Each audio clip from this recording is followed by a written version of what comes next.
আচ্ছা তোমাকে একটা কথা জিজ্ঞেস করি।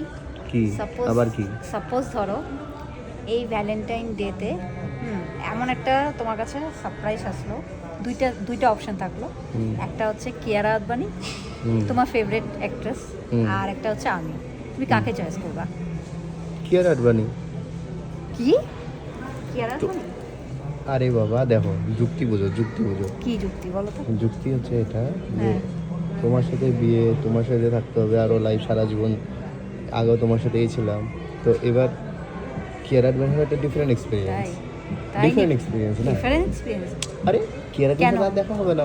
কেন ওর কি, দেখা ওর হবে না, মধ্যে ও কি তো আলাদা married। আলাদা কিছু কিছু স্পেশাল আছে নাকি? সেটা না, ও তাহলে? ফেভারিট না তো, ও তো অলরেডি ম্যারিড।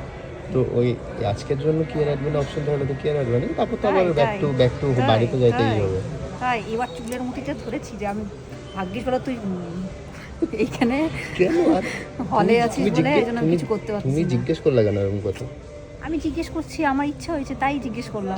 তো সত্যি কথা শোনারও বুকের পাঁচ থাকতে ঠিক লাগে। আছে, ঠিক আছে, এরপরের শোটা হবে। ঠিক সত্যি আছে। তাই বলে আমি আমি জিজ্ঞেস করবো না যে আমার জায়গায় অন্য কেউ থাকলে কি? আমি কাউকে আসতেই দেবো না।